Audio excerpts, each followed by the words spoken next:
Long ago, in a time when nature was the central focus of human existence, the concept of a dying and rising god emerged in many ancient religions across the Near East and Greco-Roman mythologies. In essence, this theme involved a god or goddess dying and then returning to life, usually linked with fertility rites and the cycle of vegetation. One man who extensively explored this topic was James Frazer, an anthropologist who wrote about it in his book, The Golden Bough. In this work, Frazer associated the dying and rising motif with various examples, including Osiris, Tammuz, Adonis, Attis, Zagreus, Dionysus, and even Jesus. Despite Frazer's interpretation, modern scholarship has criticized his analysis. Many scholars now argue that the majority of examples from world mythologies that are considered dying and rising should only be regarded as dying. They also note that the genuine dying and rising god belongs uniquely to the ancient Near Eastern mythologies and their related mystery cults of late antiquity.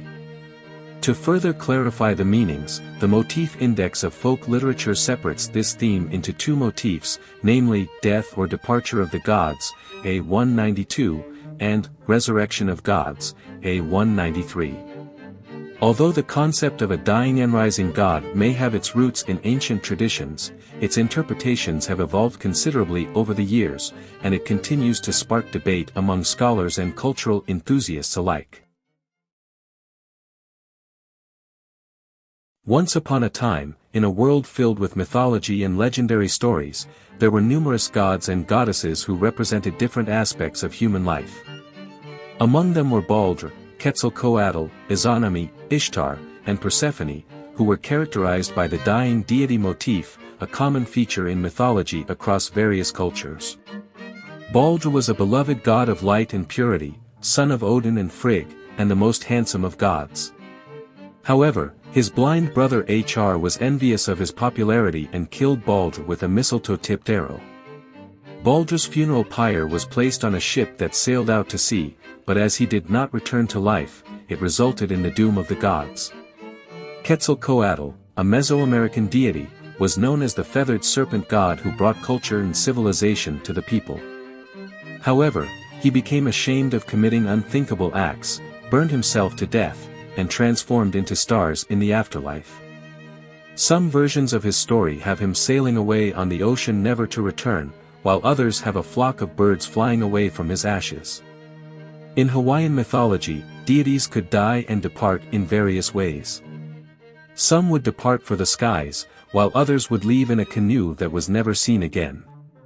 In contrast, the Japanese mythology of Izanami, the goddess of creation, died giving birth to a child and was subsequently banished to the underworld, where she relentlessly pursued Izanagi, her husband.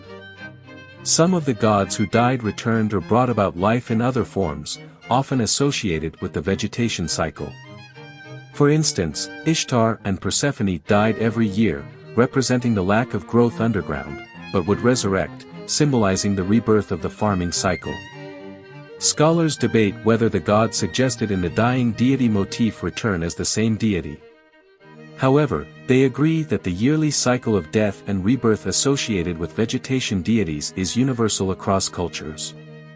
And so, the cycle of life, death, and rebirth continues to inspire legends and mythologies across the world.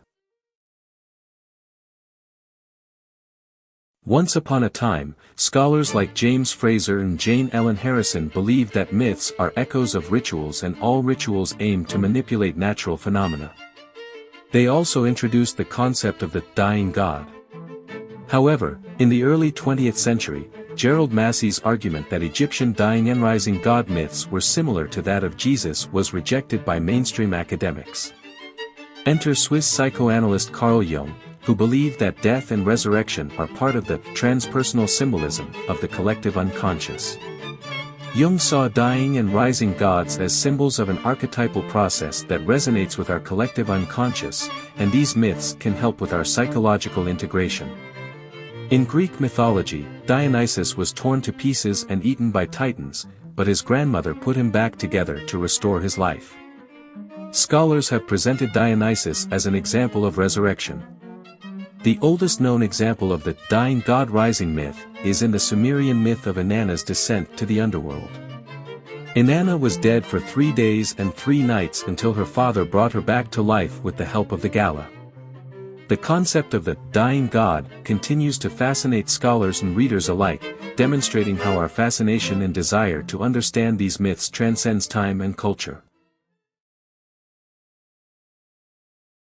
The discussion about the existence and relevance of a dying and rising god category in world mythologies has been a long-standing debate among academics. The concept was first proposed by Fraser's Golden Bough, but it has since received criticism due to its limited application outside of ancient Near Eastern religions and their associated traditions. Although some scholars support the idea, many argue that the category is inaccurate, and its supporting examples have often proven to be flawed. Various scholars have called for a more detailed categorization, such as dying gods and disappearing gods, with some suggesting that these two categories were different before Christianity. Some critics have argued that the dying and rising god category risks using Christianity as the standard to judge all religions, given that death and resurrection are more prominent in Christianity than in many other belief systems. Despite the criticisms, some experts still support the dying and rising god category. They point to examples such as Inanna, a goddess in Sumerian texts, and Baal, a god in Ugaritic texts, whose stories provide concrete evidence of death and resurrection. However, the debate persists, and there is still no consensus among scholars regarding the accuracy and relevance of this category. Do you want to explore more Greek mythology stories? Who do you want to see featured next? Subscribe and leave a comment below to let me know. I'll see you in the next video.